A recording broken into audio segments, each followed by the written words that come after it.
ஒரு என்னவா இது ஆரம்ப காலகட்டத்துல உபநிஷாஸ் அப்படின்னு சொன்னாங்க. உபநிஷாஸ் ஒரு ஒரு செயல்பாட்டை வந்து உபநிஷாஸ் அப்படின்னு தான் சொன்னாங்க. அது அந்த உபநிஷாஸ் அப்படின்னு இருக்கக்கூடிய அந்த தன்மை அது என்னவா ஆகுது அப்படி அதுல இருந்து ஒரு மனநிலை மேம்பட்டு யோகா சார்ந்த விஷயங்களை கலைகளை கத்துக்கிறாங்க. யோகால நிறைய ஞானங்களை வளர்த்துக்கிறாங்க. அப்ப அதுக்கப்புறம் அந்த யோக முறையில இருந்து அடுத்தது ஞான முறைக்கு, இப்போ பக்தி பாதை, ஞான பாதை, கர்மயோக பாதைன்னு 3 பாதை இருக்கும்போது ஆரம்பித்ததுல இது உபநிஷாசா இருந்தது. யோக சார்ந்த விஷயங்களை நோக்கி பயணிக்கக்கூடிய சூழ்நிலையாக போகுது. அது அங்கிருந்து ஒரு மனநிலை மாற்றம் ஏற்படும் போது அது ஞான பாதையை நோக்கி போறாங்க. மக்கள் வந்து ஞான பாதையை நோக்கி சிந்திக்கிற முறையில போறாங்க. அப்ப இந்த ஞான பாதையில நீங்க வந்து ஒவ்வொருத்தரும் ஒவ்வொரு மாதிரியான ரிச்சுவல்ஸை ஃபாலோ பண்றாங்க. இப்ப சீக்கியர்கள், தமிழர்கள், ஜெயின் அப்படின்னு அவங்க வந்து அவங்கவுங்களுக்கு உண்டான அது எல்லாமே ஞானத்தினுடைய அடிப்படை தான். பட் அவங்கவுங்க ஒவ்வொரு அவங்களுக்கு தகுந்த மாதிரியான ஒரு ஒரு வழிமுறைகளை பின்பற்றுறாங்க. பட் இதுக்கு முன்னாடி உபநிஷாசா இருக்கும் பொழுது, இது உபநிஷாசனுடைய தன்மையா இருக்கும்போது இது என்னவாக பார்க்கப்பட்டது, உணரப்பட்டதுன்னு சொல்லி பார்க்கும் பொழுது, இது வந்து இந்த கோள்கள் வந்து ஒரு சுழற்சிங்க. இப்ப நீங்க நாள்னு சொல்றீங்க, கிழமைன்னு சொல்றீங்க, மாதம்னு சொல்றீங்க, வருடம்னு சொல்றீங்க. இதெல்லாம் மனிதர்கள் நம்மளுடைய சௌகரியத்துக்காக உருவாக்கியது. ஆக்சுவலி இயற்கையில பஞ்சபூதத்துல அல்லது பிரபஞ்சத்துல இது வந்து ஒரு சுழற்சி. இத்தனை முறை இந்த கோள் சுத்துச்சுன்னா அதை நம்ம ஒரு நாள்னு சொல்றோம், இல்லைன்னா ஒரு மாதம்னு சொல்றோம், இல்ல ஒரு வாரம்னு சொல்றோம். ஆனா இயற்கையில அது வெறும் சுழற்சி தான். அது எத்தனை சுத்துச்சு, அது எத்தனை சுழற்சி சுழன்றது அப்படிங்கிறது. அது போல இந்த ஆரம்ப காலகட்டத்துல உபநிஷாசம் சொல்லக்கூடிய விஷயங்கள்ல மகான்கள், குருமார்கள், தேவர்கள் அப்படின்னு சொல்லி அவங்க போதனைக்குள்ள இருக்கும் பொழுதோ அல்லது தன்னோட தவத்தினுடைய பயணத்துல இருக்கும் பொழுதோ அவங்க என்ன பண்ணுவாங்கன்னா ஒரு வருடம் பூரா அவங்க தவம் இருக்கிறது அப்படிங்கிறது, அதாவது இந்த 12 மாதங்கள் முழுவதுமாக அவங்க தவம் இருக்கிறதுங்கிறது ஒரு நாளுக்கு சமம். இப்ப காலையில ஆரம்பிச்சு சாயங்காலம் வரைக்கும் அவங்க தவம் இருக்கிறங்கிறது 12 மாதங்கள் கணக்கு. அப்போ ஒட்டுமொத்த 12 மாதங்கள் ஒரு தினமாக கணக்கிடப்பட்டது. ஆரம்பத்துல இருந்து காலையில முதல் சாயங்காலம் வரைங்கிறது இந்த 12 மாதத்தினுடைய ஒரு தொகுப்புங்கிறது அந்த ஆரம்ப காலகட்டத்தில் அந்த மகான்கள் தவமாக பார்க்கப்பட்டது. அந்த ஒரு நாள்ல அந்த சாயங்கால நேரம் சூரியன் அஸ்தமிக்கிற நேரத்துல விளக்கு போடணும்னு நாம ஒரு பழக்கம் வச்சிருக்கோம் இல்லைங்களா? மாலை நேரத்துல வீட்டுல விளக்கு போடணும்னு சொல்றாங்கல்ல, இதெல்லாம் இதுல இருந்து வந்ததுதான். அப்ப அந்த மாலை நேரத்துல அந்த சூரியன் அஸ்தமிக்கும் போது அந்த சூரியனை வணங்குகின்ற ஒரு முறைக்காக, சூரியனை அதாவது சூரியன் உதிக்கும் போதும் வணங்கணும், சூரியன் அஸ்தமிக்கும் போதும் வணங்கணும் அப்படிங்கிற அந்த அந்த முறைப்படி அந்த மாலை நேரத்துல சூரியன் அஸ்தமிக்கும் போது அதை வணங்கணுங்கிற ஒரு முறைக்காக, அந்த சூரியனை வணங்குற ஒரு முறைக்காக செய்யப்பட்ட அந்த நாட்கள் தான் இந்த 30 நாட்கள் மார்கழி மாதம். அப்போ மொத்த மாதங்கள்ல இந்த மாலை வேளையாக சூரியனை வணங்குறது அப்படிங்கிற அந்த மாதம் மார்கழி மாதம். அப்போ இந்த மார்கழி மாதத்துல தேவர்கள், சித்தர்கள், ஞானிகள், மகான்கள் இறைவனை வணங்கக்கூடிய அந்த காலகட்டத்துல நாமளும் அந்த காலகட்டத்தை பிரத்யோகமாக பயன்படுத்தி இந்த இயற்கையில இருக்கக்கூடிய அந்த விஷயத்த நாமளும் அந்த அதிர்வலைகளை உள்வாங்கணுங்கிறதுக்காகத்தான் மார்கழி மாதம் குறிப்பாக நீங்க காலையில எந்திரிச்சு போய் கோயிலுக்கு போய் தண்ணி ஊத்துங்க, கோயிலுக்கு போய் பூஜை பண்ணுங்கன்னு சொன்னோம். அப்ப அந்த மார்கழி மாதத்துல அந்த சாயங்காலத்துல சூரியனை நீங்க வணங்கும் போது, சூரியனை நோக்கி நீங்க வணங்கும் போது, காலை முதல் நீங்க இருந்த தவத்துல சாயங்காலம் அந்த சூரியனை நீங்க வணங்கும் போது உங்களுக்குள்ள இருக்கக்கூடிய சிந்தனைகள், மாசுகள், தூசு விலகி உங்களுடைய விழிப்புணர்வு அப்படின்னு சொல்லக்கூடிய ஞானம் பிறக்கும். அந்த ஞானக்கண்ணுக்கு உண்டான பாதை இந்த மார்கழி முடிஞ்சு தை வருது. அப்ப அந்த அந்த எண்ணத்துல நீங்க தவம் முடிஞ்சு அன்னைக்கு சாயங்காலம் நீங்க சூரியனை வணங்கும் போது அந்த எண்ணங்கள்ல இருக்கக்கூடிய தெளிவுகள் பிறக்கக்கூடிய அந்த தருணம் உங்களுடைய விழிப்புணர்வு, உங்களுடைய அகக்கண் திறக்கிறது. உங்களுக்குள்ள இருக்கக்கூடிய முழு அகக்கண் திறக்கக்கூடியது அந்த தை பிறந்தா வழி பிறக்குங்கிறது. தை பிறந்தா வழி பிறக்கும்னா இந்த மார்கழி முடிஞ்சு தை பிறக்குது அப்படிங்கிறது உங்களுடைய அந்த வழிபாடு. மௌனமா இருக்கிறீங்க, தவத்துல இருக்கிறீங்க, இதோட புரிதல் எடுத்துக்கிறீங்க. அப்ப மௌனமா இருந்து மனதில் இருக்கக்கூடிய எண்ணங்களை கவனித்து ஒரு புரிதல் எடுக்கும் போது அது நீங்க சூரியன் அப்படிங்கிறது இங்க வேற யாரும் இல்லை, யாரையும் சொல்லலாம், உள்ள இருக்கிற ஒளியைத்தான் சொல்லணும், உள்ளுணர்வை தான். சூரியன் சொன்னது ஒளியாக இருக்கக்கூடிய உள்ளுணர்வு. அப்ப அந்த உள்ளுணர்வை வணங்குகின்ற அந்த நேரம் எப்படிங்க, உங்க உள்ளுணர்வை சூரிய ஒளியாக வணங்குகின்ற அந்த நேரம், உள்ளுணர்வை கவனிக்கின்ற அந்த நேரம் உங்களுக்குள்ள இருந்து ஒரு அசிரீரி குரல் அப்படின்னு ஒரு குரல் கேட்கும். அதுதான் உங்களுடைய இன்னர் வாய்ஸ், அசிரீரி குரல். அந்த அசிரீரி குரலை கவனித்து நீங்கள் செயல்படக்கூடிய ஒவ்வொரு செயலும் பதிவுகளை அகற்றி, மாசை அகற்றி, துரிதமான புனிதமான எண்ணங்களை நீங்க வடிவமைத்து புதிய கோணத்துல சிந்தித்து ஒரு காரியத்தை செயல்படுவதைத்தான் தை பிறந்தா வழி பிறக்கும். அப்ப அந்த மாலை வேளையில மௌனத்துல இருந்து எண்ணங்களை கவனித்து இதுல இருக்கக்கூடிய சிந்தனை சுயமாக சிந்தித்து செயல்படக்கூடிய தருணத்தை தான் தை பிறந்தா வழி பிறக்கும். அப்ப தை பிறந்தா வெறும் விவசாயிகளுக்கு மட்டுமில்ல, வெறும் பொருளாதாரத்தை அவங்க சொல்லல, பணம் கிடைக்குங்கிற விஷயத்த சொல்லல, ஞானம் கிடைக்கும்னு சொன்னான். தை பிறந்தா வழி கிடைக்கும்னா பொருளாதாரத்தை அவர்கள் குறிப்பிடவே இல்லை. அருள் கிடைக்கும். பொருள் சேரணும்னா அருள் சேரணும். அருளுங்கிறது வேற ஒண்ணும் இல்ல, சுய புரிதல். பெரியவங்க காலை தொட்டு கும்பிட்டா ஆசீர்வாதம் கிடைக்கும், அருளாசி பண்ணுவாங்க அப்படின்னா நீங்க ஒரு விஷயத்த புரிஞ்சுக்கிட்டு உங்களுக்குள்ள புரிந்துகிட்டு நீங்கள் அதை செயல்படுகிறீர்கள். அப்ப அருள் என்பது கொடுக்கப்படுவதல்ல, அருள் என்பது பெறப்படுவது, உணரப்படுவது. ஆசீர்வாதம் என்பது பெறப்படுவதில்ல, ஆசீர்வாதம் என்பது உணரப்படுவது. தனக்குள் இருக்கக்கூடிய எண்ணங்களாலும் தனக்குள் இருக்கக்கூடிய உணர்வுகளாலும் உணரப்படுவது. அதனாலதான் அந்த மார்கழி மாதத்தை சிறப்பா செஞ்சாங்க. அதுல குறிப்பா இந்த வைகுண்ட ஏகாதேசின்னு சொல்றது சொர்க்க வாசல திறக்கிற நிகழ்வு நடக்குது.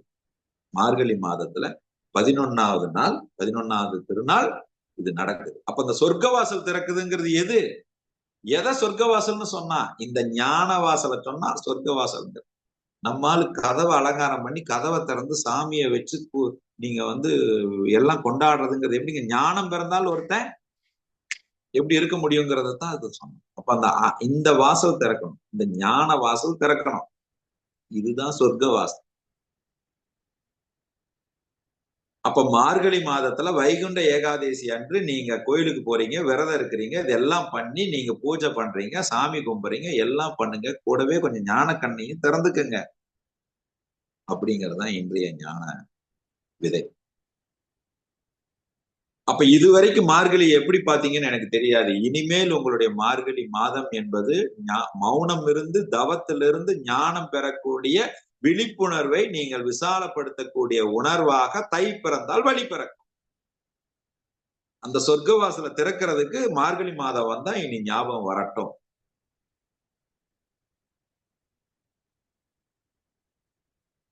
நாம வெறும் குடமா மார்கழி மாசம் தண்ணி எடுத்துட்டு போனோம். நானும் தான் போனோம் ஒரு காலத்துல. பொங்கல் கொடுப்பாங்கன்னு போனோம்.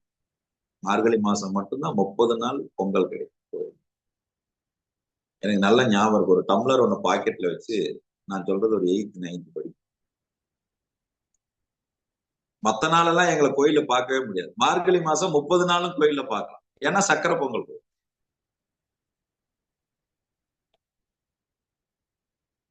அப்போ ஒவ்வொரு கணமும் அகம் என்னும் கோயிலுக்குள், இந்த அகம் மனம் என்னும் கோயிலுக்குள் நடக்கின்ற உங்களுடைய சொர்க்கவாசல் திறப்பு என்பது உங்கள் உள்ளுணர்வை கவனிக்கின்ற தருணம். உங்க உள்ளுணர்வை கவனிக்கின்ற தருணமே சொர்க்க வாசல திறக்கு. அந்த பதிவுகளை விலக்கி, அந்த மாசுபட்ட சூழ்நிலையை விலக்கி, உங்கள் எண்ணங்களில் தெளிவு பெற்று உள்ளுணர்வை கவனித்து சிந்தித்து செயல்படக்கூடிய விழிப்புணர்வை விதையாக விதைத்து ஒவ்வொரு கணமும் உங்களுடைய அகக்கண்ணால் செயல்பட துவங்கினீங்கன்னா தை பிறந்தா வழி பிறக்குங்கிறது ஒவ்வொரு நாளும் தை தானே.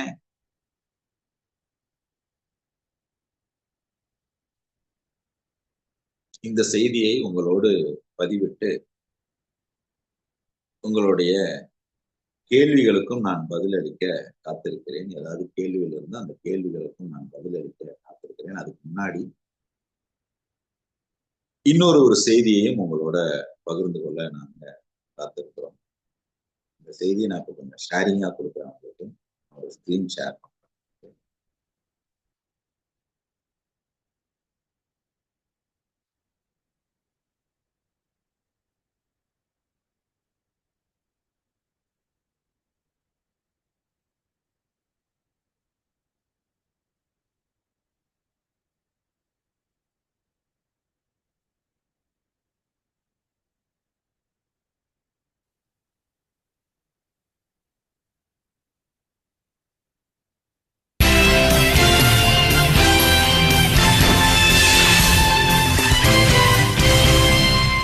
புதுயுகம் நேயர்கள் அனைவருக்கும் அன்பு வணக்கம். உன்னை உணர்ந்தால் இந்த நிகழ்ச்சியின் மூலமாக ஒவ்வொரு நாளும் ஒரு தனி மனிதனுடைய சிந்தனையை மேம்படுத்துவதற்குண்டான விழிப்புணர்வை விதைக்கின்ற ஒரு முயற்சியாக இந்த நிகழ்ச்சி. இந்த நிகழ்ச்சியில் ஒவ்வொரு நாளும் ஒரு வித்தியாசமான ஒரு கோணத்தில் நம்ம சிந்திக்கிறதுக்குண்டான வாய்ப்பு இருக்கிறதா, அணுகுமுறை இருக்கிறதா அப்படிங்கிறது குறித்து நம்ம பல்வேறு விஷயங்களை நம்ம பார்த்துக்கிட்டு வரோம்.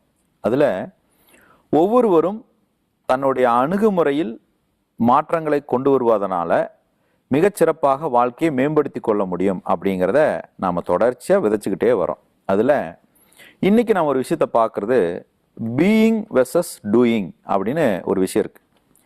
நாம் என்னவாக இருக்கிறோம், எதை செய்கிறோம் அப்படின்னு ஒன்று இருக்கு. இப்போ ஒரு உதாரணத்துக்கு நகைச்சுவையாக சொல்லணும்னா, ஒருத்தர் ஃபோன் பண்ணுவாங்க, நம்ம அந்த ஃபோனை எடுத்து பார்ப்போம்.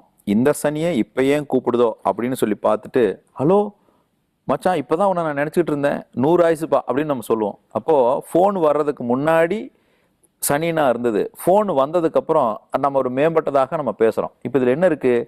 பீங்கிறது என்னுடைய இயல்பு, டூயிங்கிறது நான் செய்கிறது. அப்போ ஃபோன் வந்த உடனே எனக்குள்ள மனசில் என்ன தோணுச்சு, அதுதான் என்னுடைய இயல்பு. அதை நான் வெளிப்படுத்தும் போது அவர் என்னை தப்பா நினைச்சுக்க கூடாது, அவர்கிட்ட நான் நல்லவரா இருக்கணும், அவர்கிட்ட நான் நல்லவரா தெரியணுங்கிறதுக்காக நான் செஞ்சேன். பார்த்தீங்களா, இது டூயிங். அப்போ நம்மளோட வாழ்க்கையில ஒவ்வொரு சூழ்நிலையிலுமே, ஒவ்வொரு உறவுகளையுமே, ஒவ்வொரு தொழில ஏற்படக்கூடிய சம்பவங்களிலுமே நீங்க பீயிங்கா இருந்தே காரியத்தை செய்றீங்களா, இல்ல டூயிங்காக செய்றீங்களா? உங்க இயல்புல இருந்து அந்த வேலை செய்யறீங்களா, இல்லை என்னவாக தேவைங்கிறத அந்த காரியத்துக்காக ஒரு காரியத்தை செய்கிறீங்களா அப்படிங்கிறதுல தான் இங்கே நுட்பம் அவசியமாக இருக்கிறது. அப்போ பீயிங் என்னவாக இருக்கிறதோ அதுவே உங்களுடைய செயலிலும் இருக்கும்போது, எண்ணம் இயல்பு என்னவாக இருக்கிறதோ அதுவே செயலாக மாறும்போது மட்டுமே உங்களுடைய வாழ்வில் உச்சகட்ட ஒரு அற்புதத்தை அனுபவிப்பதற்கு வாய்ப்பு இருக்கிறது. அப்போ இப்ப நீங்க பாருங்க, எப்ப நீங்க பீயிங்கா இருந்து அந்த பீயிங்கே வெளிப்படுத்துறீங்களோ அப்போ உங்களுடைய இன்டெலிஜென்ஸ் உங்களுக்கு சாதகமா வேலை செய்யும். எப்ப பீயிங்கா இருந்துக்கிறது ஒண்ணு, டூயிங்கா செய்யறது வேறையா இருக்குதோ அப்போ உங்களுடைய இன்டெலிஜென்ஸ் உங்களுக்கு எதிராக செயல்படுகிறது. எந்த ஒரு மனிதனுக்குமே தன்னுடைய வாழ்வில் வரக்கூடிய சிக்கல்களுக்கு அடிப்படை காரணம் தன்னுடைய புத்திசாலித்தனம் தனக்கு எதிராக செயல்படுவதுதானே தவிர வேற ஒன்றும் இல்லை. இங்க பாருங்க, சிக்கல்கள் இருக்கிறவங்க எல்லாருமே ஏதோ ஒரு முயற்சி பண்ணி தான் மாட்டிக்கிறாங்க. ஆனா அவங்களுக்கு இருந்த புத்திசாலித்தனமும் அவர்களுக்கு இருந்த அந்த செயல்பாடுகளும் அது அவர்களுக்கே எதிராக செயல்பட்டு இருக்கிறதுங்கிறது தெரியாததுனாலதான் அந்த பிரச்சனையை தவிர, அந்த புத்திசாலித்தனம் தனக்கு சாதகமாக செயல்படுவதற்குண்டான அணுகுமுறையில நாம செயல்படுத்தினோமா அப்படின்னு கேட்டா இல்லை. அப்ப அதுக்கு நம்ம என்ன பண்ணணும்? எந்த சூழ்நிலையிலுமே, எந்த இடத்திலுமே இங்கு தவறானவர், நல்லவர், சரி அப்படின்னு எதுவுமே கிடையாது. அவரவர் இயல்பில் இருக்கிறார்கள். அவரவருடைய கருத்துக்களை முன்வைக்கிறார்கள். நாம நமக்கு தேவையானதை நம்மளுடைய விழிப்புணர்வோடு அணுகுவதில் நாம நிலையாக நிற்கிறோமா? இதுதான் எனக்கு தேவை, இந்த தொழில் தான் எனக்கு தேவை, இந்த சம்பளம் தான் எனக்கு தேவை, இவ்வளவு வருமானம் எனக்கு தேவை அப்படிங்கிறதுல என்ன தேவையோ அந்த இயல்பு நிலையில இருந்து தனக்கு அடைவதற்குண்டான வழிவகைகளை நாம் செய்கிறோமா அப்படின்னு கேட்டா இல்லைன்னு தானங்க அர்த்தம். அப்போ ஒவ்வொருவரும் புத்திசாலியாகத்தான் இருக்கிறார்கள். ஆனால் அந்த புத்திசாலித்தனம் அது அவருக்கு சாதகமாக இருக்கிறதா அல்லது அவருக்கு எதிராக இருக்கிறதா அப்படிங்கிறதான் இங்கு கேள்வியாக இருக்கிறது. அந்த புத்திசாலித்தனம் சாதகமாக இருக்க வேண்டும் என்றால் நீங்கள் கடந்த காலத்திலும் இல்லாமல், எதிர்காலத்திலும் இல்லாமல், நிகழ்காலத்தில் இருக்க வேண்டும். முற்கால சிந்தனை அனுபவமாகவும் எதிர்கால சிந்தனை உங்களுடைய பயமாகவும் இல்லாம நிகழ்கால சிந்தனை உங்களுக்கு விழிப்புணர்வோடு நீங்கள் செயல்படுத்தக்கூடிய சூழ்நிலை நம்ம கையில தான் இருக்கு. அதற்கு நீங்க சுய புத்திய எவ்வளவு பரிசோதிக்கிறீங்க அப்படிங்கிறது காரணம். இப்போ கோபம் வருதுன்னு சொல்றோம், அந்த நபரை பார்த்தாலே எனக்கு கோபம் வருதுன்னு சொல்றோம். இந்த நபரை பார்த்தா எனக்கு கோபம் வருதா, இல்லை அந்த நபரை பார்க்கும் போதெல்லாம் அவர் ஏற்கனவே செஞ்சது எனக்கு ஞாபகம் வர்றது எனக்கு கோபங்கிற ஒரு உணர்வை ஏற்படுத்துதுங்களா? அப்ப கோபத்தை நீங்க கண்ணில் பார்க்க முடியாது, கோபம் வருதுங்கிறது உங்களுக்கு தெரியவும் தெரியாது. கோபம் வர்றதை உணர மட்டும்தான் முடியும். எப்படி உணர்றது? கோபம் வந்து அடிவயிறு அழுத்தம் கொடுக்கும், தொண்டையில ஒரு உருண்டை ஓடுற மாதிரி இருக்கும், உடம்புல ஒரு உஷ்ணம் உருவாகும். அப்போ உணர்வு தானே வெளிப்படுகிறது. நீங்க கோபம்னு சொல்றது உணர்வு தானே. அப்போ யாரோ ஒருத்தரை பார்க்கறதுனாலயோ யாரோ ஒருத்தர் உங்களுக்கு கோபத்தை வெளிப்படுத்தினாலே உங்களுக்கு கோபம் வரல. அந்த நிகழ்வு, அந்த சம்பவம் உங்களுக்குள்ள ஒரு வேதியியல் மாற்றத்தை ஏற்படுத்துவது உங்களுக்கு எதிராக இருக்கிறது. அது உங்களுக்கு உடம்புக்கு ஒப்பாத வழியில் இருக்கிறது. அப்ப எது உங்களுக்கு உடம்புக்கு ஏத்துக்கிற வகையில் இருக்குதோ, எது உங்க உணர்வுகளுக்கு ஏற்றுக்கொள்ள வகையில் இருக்குதோ, அது உங்களுக்கு சாதகமாக செயல்படுகிறது. அப்போ ஒவ்வொரு காலகட்டத்திலும் அந்த மனிதர் தவறா இருந்தாரு, அவரு என்னை திட்டினாரு, அவர் என்னை ஹர்ட் பண்ணாருங்கிறது உங்களுக்கு பிரச்சனை இல்லை. அவர் பேசுனது உங்களுடைய பதிவுகளை போய் உங்களுக்கு எதிரான சிந்தனைகளை ஏற்படுத்துதுங்கிறது தான் இங்க பிரச்சனை. அப்போ எதிரில் இருக்கக்கூடிய நபரை சந்திக்கிறத தவிர்க்க முடியாது. அவரை பற்றி என்னுடைய எண்ணங்களில் இருக்கக்கூடிய உணர்வுகளைத்தான் நான் சரி செய்ய வேண்டும். அப்போ யாரையுமே நீங்க தவிர்க்கவும் வேண்டாம், யாரையுமே நீங்க ஒதுக்கவும் வேண்டாம். அவரவராக இருக்கட்டும். நாம நம்மளுடைய பீயிங் மனநிலையில இருந்து நாமளும் நம்மளுடைய இயல்பில் இருப்போம். எதிரே இருப்பவரும் அவருடைய இயல்பில் இருக்கட்டும். அவர்கள் இயல்பில் இருப்பதை நம்மளுடைய இயல்பில் மட்டும்தான் உணர முடியும் என்பதுதான் உண்மை. அப்படிப்பட்ட ஒரு தெளிவான சிந்தனை விதைப்பதுதான் இந்த 21 நாள் அற்புதங்கள் நிகழ்ச்சி. அந்த நிகழ்ச்சியை பற்றிய தகவல்கள் வேணும் அப்படின்னு சொன்னா இந்த கீழே வர டிஸ்கிரிப்ஷன்ல வர நம்பரை அழைச்சு நீங்க உங்களுடைய பதிவுகளையோ அல்லது சந்தேகங்களையோ நீங்கள் தெரிந்து கொள்ளலாம். கேள்விகள் இருந்தாலும் பதிவு பண்ணலாம். வாழ்க வளமுடன், வாழ்க வெளிப்புடன். நன்றிங்க.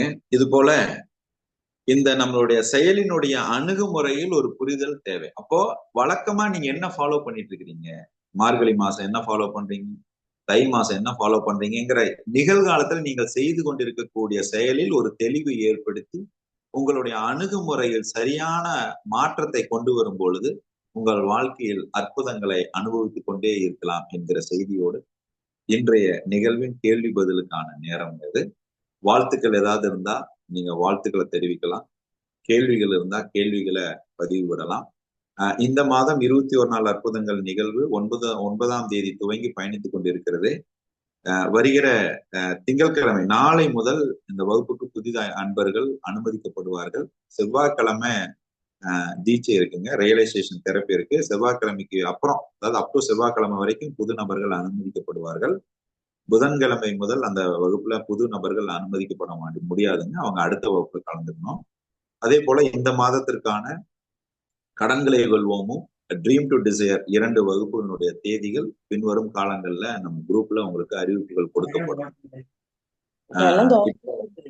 சந்தேகங்கள் அல்லது கேள்விகள் ஏதாவது இருந்தா நீங்க முன்வைக்கலாங்க. இன்றைய ஞான விதை ஏதாவது கேள்வி இருக்குங்களா? உங்களுடைய அனுபவங்கள் ஏதாவது இருந்தா நீங்க பேசலாம். ஏதாவது வாழ்த்து இருக்கணும்னா அந்த வாழ்த்து தெரிவிக்கலாம். சார் வணக்கம் சார். சார் என் பேர் ராஜாங்க சார். வணக்கம் பிரதர், சொல்லுங்க சார். ஒருத்தங்க நம்ம கிட்ட ஒரு கேள்வி கேட்கும் போதுங்க சார், அவங்க கிட்ட நம்ம ஸ்ட்ரெயிட் ஃபார்வர்டா பேசுறதுதாங்க சார் என்னோட சுகமா இருக்கு. சரிங்க. அவர்கிட்ட பாத்தீங்கன்னா அந்த கேள்வி அவர்கிட்ட சொல்லும் போது அவர் மன கஷ்டப்படும் அப்படிங்கிறது, பதில் சொல்லும் போது அவர் மன கஷ்டப்படுங்கிறது எனக்கு தெரியுது. ஆனா அவருக்கு உண்டான பதில் அப்படி சொன்னாதான் அவர் ஏத்துக்குவாரு, அது கரெக்டா இருக்குங்கிறது எனக்கு தோணுது. ஆனா அதை மாத்தி சொன்னாதானே கரெக்டா இருக்குமேன்னு இப்போதைக்கு நான் நினைக்கிறேன். ஓகே, அது எப்படிங்க சார் ஹேண்டில் பண்றது? டைரக்டா பண்றதா இல்ல எப்படிங்க சார் அவங்கள சந்தோஷப்படுத்துறதா? புரியுதுங்க. இப்போ ஒண்ணு இல்ல, இப்போ ஒரு கேள்விக்கு நீங்க பதில் சொல்றீங்க. இந்த பதில் எதிராளி ரிசீவ் பண்றாரு, அதனால அவர் மனம் சங்கடப்படுது. இத நான் பதில் சொல்ற விதத்தை மாத்திக்கணுமா, இல்ல அவரு சங்கடப்படாத மாதிரி நான் பதில் சொல்லணுமா? 2 புரிதல் கேக்குறீங்க. சரி, நல்லா புரிஞ்சுக்கங்க. நீங்க பதில் சொல்றதுல அவர் சங்கடப்படுறாரு சங்கடப்படல அப்படிங்கிறத விட, நீங்க என்னவாக அதுக்குள்ள மாட்டிக்க கூடாது அல்லது புரிஞ்சுக்கிறதுல தெளிவா இருக்கணுங்கிறதுலதான் நீங்க ரொம்ப தீவிரமா இருக்கீங்க. கரெக்டா? நீங்க நீங்க எப்படி பாதிக்க கூடாதுங்கிறதுல தான் நாம தெளிவா இருக்கோம். அப்போ நாம பாதிக்க கூடாதுங்கிறதுல உங்களுக்கு அது எப்படி வெளிப்படுத்த முடியுதோ அப்படி நீங்க வெளிப்படுத்துங்க, தவறில்ல. ஆனா இந்த பதில்னால அந்த உயிர் மனம் கஷ்டப்படுது அப்படின்னா அந்த இடத்துல விளக்கம் கொடுத்துருங்க. என்னுடைய சுபாவம் இது, நீங்க கேட்கும் போது சரின்னோ தவறோ அதை நான் வெளிப்படையா சொல்லக்கூடிய சுபாவம் என்னுடையது.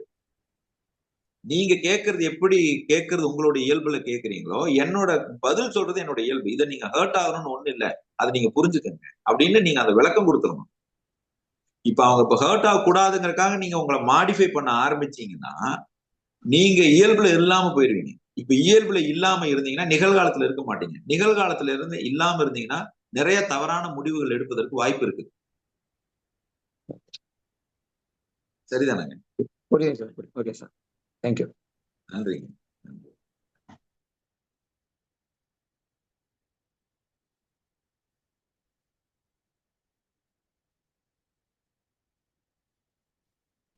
Good morning brother. வணக்கம் பிரதர். வணக்கம். வணக்கம். சிறப்பு. நீங்க ஆக்சுவலா நம்ம இயல்புல இருக்கிறோம், இன்னொருத்தவங்களோட இயல்பு அப்படின்னு அக்செப்ட் பண்ணும்போது அவங்க மாறுவதற்கு நம்ம எதுவும் பண்ண முடியாதா? அவங்க அவங்க அவங்க மாறுதல் நம்ம கையில இல்லையே, நம்ம எப்படி அதை மாத்த முடியும்? அவங்க மாறுதல் அவங்க கையில தானே இருக்கு. அவங்க மாறுதல் நம்ம கையில இல்லையே. சோ நம்ம இயல்பா அவங்கள அப்படியே ஏத்துக்க வேண்டியதுதான். நீங்க ஏத்துக்கிறீங்களா இல்ல அவங்க அப்படிங்கறத புரிஞ்சுக்கிறீங்களா, அதெல்லாம் நம்மளுடையது. ஆனா மாத்த முடியாதுங்கிறத நாம புரிஞ்சுக்கலாம் ஃபர்ஸ்ட். அவங்க இயல்பு தாங்கிறத புரிஞ்சுக்கலாம். ஆமா. அந்த இயல்பு மாறலாம். ஆனா அவங்களுக்கே ஒரு புரிதல் வரலாம், அவங்களுக்கு ஒரு ரியலைசேஷன் வரலாம், மாறலாம். ஆனா அவங்க இயல்பு அப்படிதாங்கிறது நீங்க தெரிஞ்சுக்கும் பொழுது உங்ககிட்ட பிரச்சனை இருக்காது. இப்போ சுதந்திரம்னு ஒண்ணு சொல்றோம், சுதந்திரம்னு ஒரு வார்த்தையை சொல்றோம்.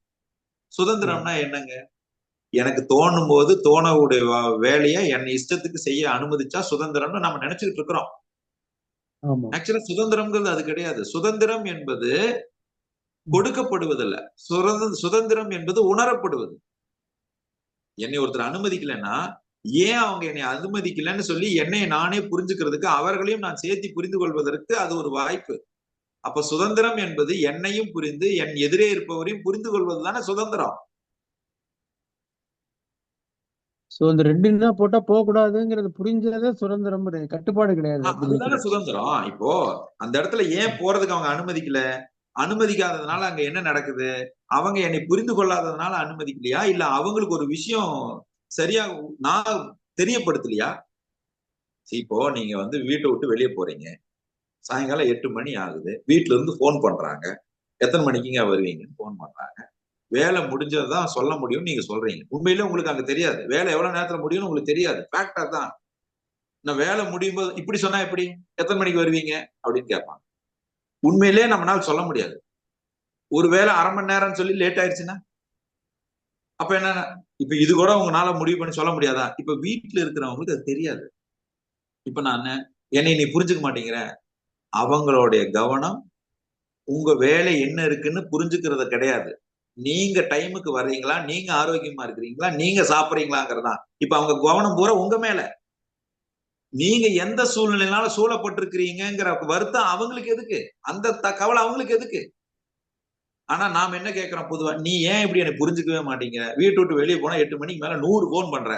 இந்த 100 போனும் நம்மளை எங்க இருக்கங்கிறது விசாரிக்கிறதுக்கு அல்ல. நீங்க சரியான இடத்துல இருக்கிறீங்களா, சரியா சாப்பிடுறீங்களா, சரியான உடலை பராமரிக்கிறீங்களான்னு நம்ம மேல இருக்கிற அக்கறை. இப்ப அக்கறையா பாக்குறதுக்கு நம்ம பரிச்சயமே படலையே. நான் ஒரு வேலை செஞ்சா நீ ஏத்துக்கணும் தானே, நான் சொன்னா நீ கேட்கணும் தானே, கேட்டு பழகிட்டோம்.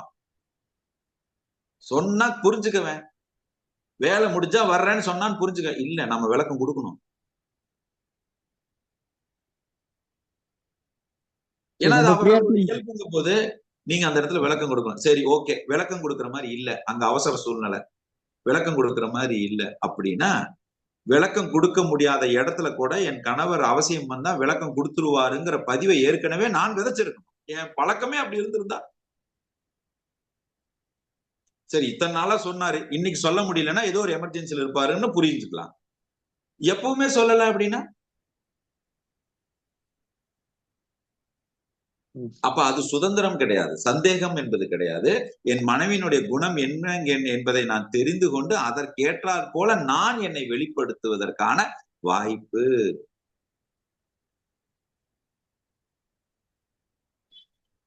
அந்த அக்கறைங்கிறத நம்ம புரிஞ்சுக்கல, அப்படி சொல்ல வரீங்க? அந்த அக்கறையை அவங்க காட்டுற மெத்தட் வேற, அவங்க காட்டுற அப்ரோச் வேற. ஆனா நாம பரிச்சயப்பட்டிருப்போம்ல, நம்ம எப்படி அக்கறையை உணர்வோம்னா, நம்ம அம்மா நம்ம கிட்ட காட்டினது மட்டும்தான் அக்கறைன்னு நினைச்சுக்கிட்டு இருக்கிறோம். எப்படிங்க, அம்மா மாதிரியே எல்லாரும் நம்ம கிட்ட நடந்துகிட்டாதான் அக்கறைன்னு நினைக்கிறோம். மனைவிங்கிறவங்க அதே மாதிரி சுபாவத்துல வெளிப்படுத்தணுங்கிற அவசியம் இல்ல. அது கொஞ்சம் கோபமா இருக்கலாம், அது கொஞ்சம் வேற மாதிரி இருக்கலாம். அது நம்ம அதை நம்மளுடைய லாங்குவேஜ்ல அதை அக்செப்ட் பண்ண முடியல. ஏன்னா நான் அதை பரிச்சயப்படல. ஏன்னா அப்படி ஒரு சூழ்நிலை நான் கடந்து வரல. ஏன்னா நம்ம எதிர்பார்ப்பு அம்மா மாதிரியே நடந்துகிட்டாதான் அக்கறைங்கிற ஒரு எண்ணம் இருக்கு. அப்பா மாதிரியே நடந்துகிட்டாதான் பாதுகாப்புங்கிற கவலை மனைவிக்கு இருக்கு. அப்பாவையும் ரீப்ளேஸ் பண்ண முடியாது, அம்மாவையும் ரீப்ளேஸ் பண்ண முடியாது. வாய்ப்பில்லை ராஜா தான். நன்றி. நன்றிங்க, நன்றிங்க, நன்றிங்க. வணக்கம் சார். வணக்கம்ங்க. வணக்கம். ரொம்ப சந்தோஷம். முதல்ல தேங்க்ஸ் சொல்லணும்னு தான் வந்தேன்.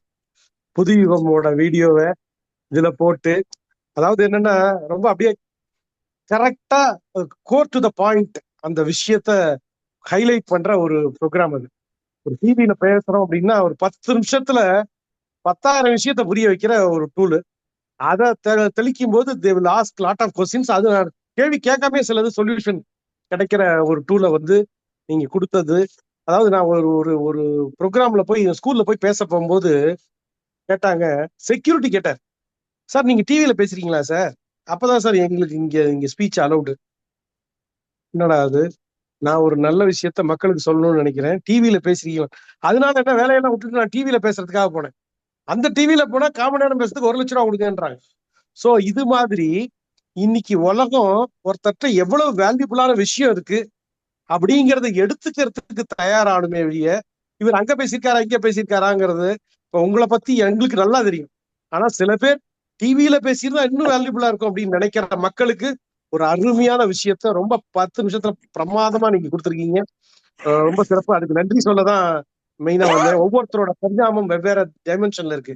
என்னோட கேள்வி என்னன்னா, ஏற்கனவே ஒருத்தர் கேட்டாரு, எறும்பு ஊற கல்லும் தேயும். 1% இம்ப்ரூவ்மெண்ட். ஒரு நாள் 1% வளர்ந்தா போதும், வாழ்க்கையில வளர்ந்துகிட்டே இருப்போம். 65% வளர்ச்சி எல்லாம் தேவையில்லை. ஆனா நம்மளோட வளர்ச்சி டே பை டே இம்ப்ரூவ்மெண்ட் தான். இப்படிங்கிறத நீங்க எப்படி பாக்குறீங்க? இதை இம்ப்ளிமெண்ட் பண்றதுக்கு வாட் இஸ் யுவர் டூல்? நீங்க உங்களோட ஐடியாவும் தாட் ப்ராசஸ் கொஞ்சம் சொன்னீங்கன்னா ஹெல்ப்ஃபுல். நல்ல நல்ல கேள்விங்க, அருமையான கேள்வி. சரி, நாம வந்து சொல்றோம், பழக்கம்தான் வழக்கமாக மாறுகிறது, வழக்கம்தான் மனிதனுக்கு வாழ்வியலை மேம்படுதலை கொடுக்கிறது. இப்போ நீங்க பழக்கம்தான் வழக்கமா மாறும். எதை நீங்க பழக்கமா வச்சிருக்கீங்க அதை வழக்கமா மாறுது.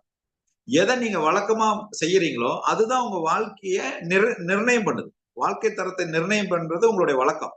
வழக்கத்தை முடிவு செய்வது உங்களுடைய பழக்கம். இப்ப நாம என்ன சொல்றோம், உங்க பழக்கத்தை டெய்லி ஒரு 1% இம்ப்ரூவ் பண்ணுங்க, அது உங்களுக்கு ஒரு தெளிவான முடிவை கொடுக்கும். இதை நான் எப்படி நடைமுறைப்படுத்துறேங்கிற சொல்றேன். இதை நான் எப்படி பாக்குறேங்கிறத விட நான் எப்படி நடைமுறைப்படுத்துறேங்கிற சொல்றேன். இப்போ ஃபார் எக்ஸாம்பிள் எனக்கு வந்துங்க என்னுடைய ஸ்கெடியூல் எப்படி இருக்குன்னா, காலை ஆரம்பித்து மாலை வரை ரெகுலரா எனக்கு ஸ்கெடியூல்ஸ் இருக்கு. காலை 4 மணிக்கு ஆரம்பிச்சு ஈவினிங் வரைக்கும் எனக்கு ஸ்கெடியூல்ஸ் இருந்துகிட்டே இருக்கு.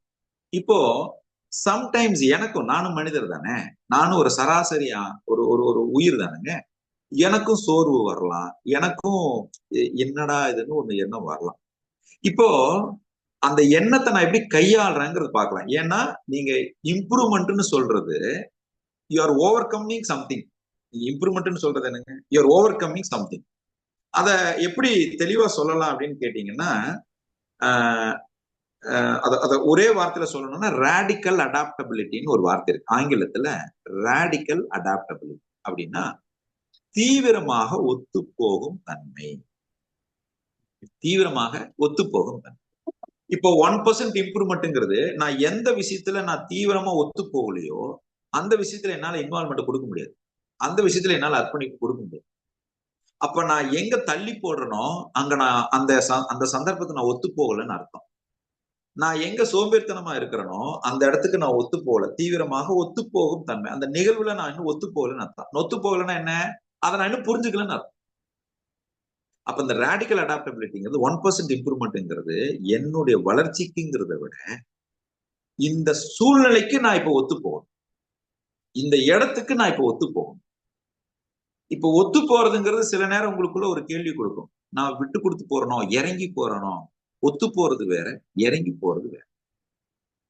இப்ப கணவன் மனைவிக்குள்ள ஒரு கலந்துரையாடல் வரும். இந்த கலந்துரையாடல் ஒத்து போச்சுன்னா அது கலந்துரையாடல், ஒத்து போகலன்னா அது விவாதம். கரெக்டுங்களா? கலந்துரையாடல் ஒத்து போச்சுன்னா அது கலந்துரையாடல், ஒத்து போகலன்னா அது விவாதம் ஆகுது. இப்ப நான் என்ன சொல்றேன், என் மனைவியை நான் புரிந்து கொண்டு, என் மனைவி என்னோட இயல்பை புரிந்து கொண்டு நான் அதை நான் பேசுறேன். அப்ப அது கலந்துரையாடலா இருக்கு.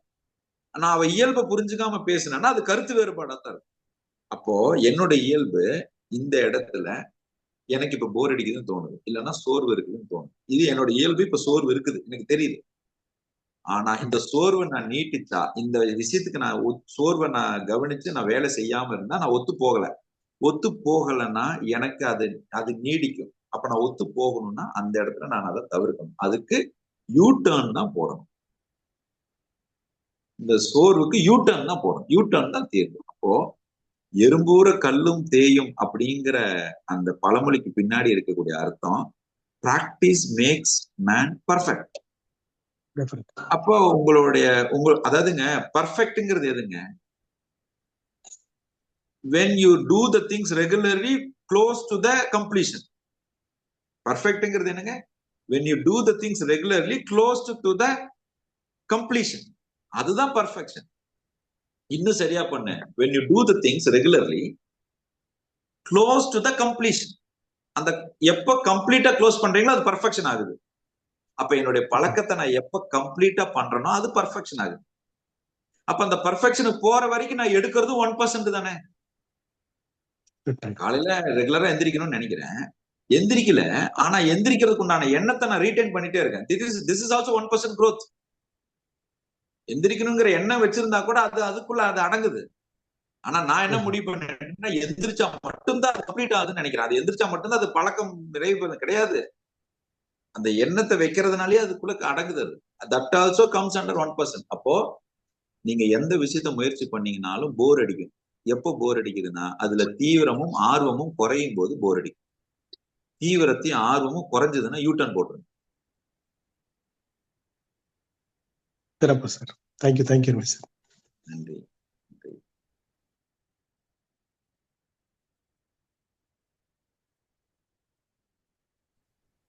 சார் வணக்கம். வணக்கம் சிஸ்டர். அனைவருக்கும் இனிய பொங்கல் வாழ்த்துக்கள். மகிழ்ச்சிங்க. நன்றிங்க. நன்றி. தேங்க்யூமா. Wish you the same. நன்றிங்க. வேற எதுவும் கேள்வி இருக்குங்களா? வாழ்த்து இருக்குங்களா? சார் வணக்கம். வணக்கம். வணக்கம் சார், ஒரு ஆபீஸ், கவர்மெண்ட் ஆபீஸ்ல வேலை பார்க்குறேன் சார். ஒரு வேலைக்கு போறேன், சர்வீஸ்க்காக போறோம். அங்க போறப்ப அவங்க ஒரு நாம்ஸ் வச்சிருக்காங்க. நாம்ஸ் படி இது பண்ணணும் அதை பண்ணணும்னு சொல்றாங்க. எக்ஸ்ட்ராவா கவர்மெண்ட் ஆபீஸ், கவர்மெண்ட் வேலைக்கு போகும்போது நாம்ஸ் வச்சிருக்காங்க, கேட்குறாங்க. நாம்ஸ்னா பணம் எதிர்பார்க்குறாங்க. புரியுது. அது நமக்கு பிடிக்கல. ஓகே. நான் சிரமமா இருக்கு சார், அதை எப்படி ஹேண்டில் பண்றது? அனுசரிச்சு போங்க அப்படிங்கிறாங்க. சரி, என்ன சார் செய்யலாம்? ஓகே. இது ஒரு நல்ல கேள்விதாங்க, தரமான கேள்வி. இதுக்கு நான் ஒரு 2 வகையில பதில் கொடுக்க விரும்புறேங்க. இதை 2 பார்வையில நீங்க பார்க்கணும். ஒண்ணு, நமக்கு ஏன் அது பிடிக்கல அப்படின்னு தோணுது அப்படின்னா, என்னுடைய பிரின்சிபல்ல அது இல்லை. நான் என் வாழ்க்கைக்கு ஒரு நோக்கம் வச்சிருக்கேன், ஒரு கோட்பாடு வச்சிருக்கேன். இப்படித்தான் நான் லைஃபை வாழணும்னு ஒரு கோட்பாடு வச்சிருக்கேன். அந்த கோட்பாடுக்குள்ள அது வரல. கரெக்டுங்களா? அதனாலதான் அது பிடிக்கலன்னு நான் சொல்றேன். கரெக்டா இல்லையா பிரதர்? நான் என்னுடைய வாழ்வியல் முறைக்கு ஒரு கோட்பாடு வச்சிருக்கிறேன், அந்த கோட்பாடுக்குள்ள அது அடங்கல. அப்ப நான் அதை பிடிக்கலன்னு சொல்றேன். இப்போ 2 முறையில நீங்க பாருங்க. ஒண்ணு, இந்த கோட்பாடுக்குள்ள அடங்கல, அதனால நான் இதை விட்டுட்டு கோட்பாடுக்குள்ள அடங்குற மாதிரியான ஒரு வேலையை நான் பாக்குறதுக்குண்டான முயற்சி நான் பண்றது. ஒண்ணு, இது ஒரு ஆப்ஷன். சரி.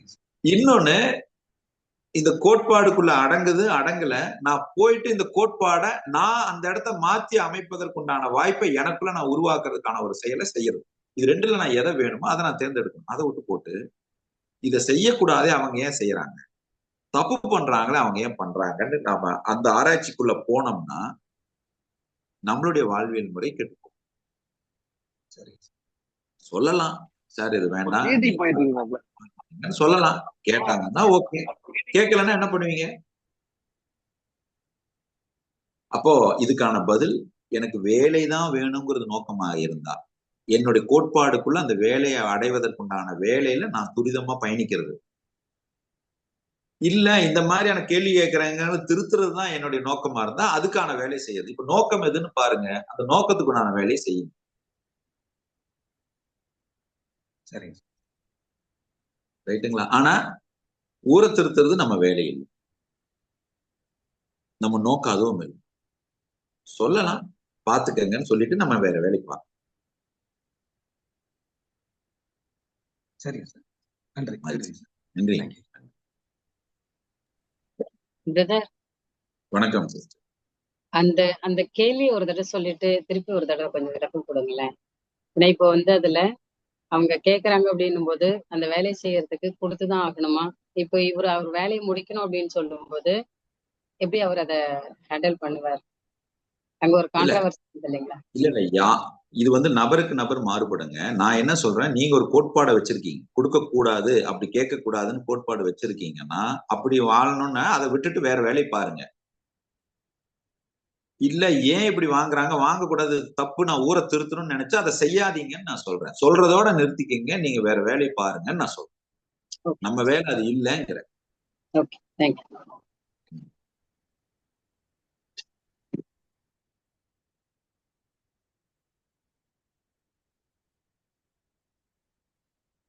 மகிழ்ச்சிங்க, ரொம்ப சந்தோஷம். எனக்கு அடுத்த கட்ட பயணம் இருக்கிறது. அனைவருக்கும் இனிய பொங்கல் நல்வாழ்த்துக்கள். அதாவது இந்த தை மாசம் உங்களுக்குள்ள அந்த அகக்கண்ணை திறந்து விழிப்புணர்வோடு செயல்பட்டு உங்களுடைய அனைவரினுடைய மனம் என்னும் வீட்டிற்கு சொர்க்கவாசல் திறக்கட்டும். உங்களுடைய விழிப்புணர்வு ஓங்கட்டும். உங்களுடைய சிந்தனை மேம்படட்டும். உங்களுடைய செயல்பாடுகள் வீரியத்தோடு இருக்கட்டும். நிதானம் கூடட்டும். உங்களுடைய மெய்ஞானம், உயர்ப்புகள், நிறை செல்வம் நீங்கி ஓங்கி வாழ உங்கள் அனைவருக்கும் ஞான சஞ்சீவன குருகுலத்தினுடைய வாழ்த்துக்களுங்க. எல்லாம் வல்ல இயற்கை, எல்லாம் வல்ல பிரபஞ்சம் உங்களுக்கு எல்லா வளங்களையும் கொடுத்து 16 செல்வமும் பெற்று பெருவாழ்வு வாழ குருவின் பாதம் தொட்ட பிரார்த்தனையை முன்வைக்கிறேங்க. உங்கள் அனைவரினுடைய நியாயமான நேர்மையான எண்ணங்களும் ஆசைகளும் செயற்கூடட்டும், செயற்கூடட்டும், செயற்கூடட்டும். வாழ்க வளமுடன், வாழ்க விழிப்புடன். இந்த பொங்கல் உங்கள் அனைவரினுடைய வீட்டிலும் செல்வம் பொங்க, மகிழ்ச்சி பெருக, ஒவ்வொருவருடைய வீட்டிலும் நீங்கள் மகிழ்ச்சியோடு வாழ வாழ்த்துக்கள். வாழ்க வளமுடன், வாழ்க விழிப்புடன். மீண்டும் அடுத்த வாரம் சந்திப்போம். நன்றி.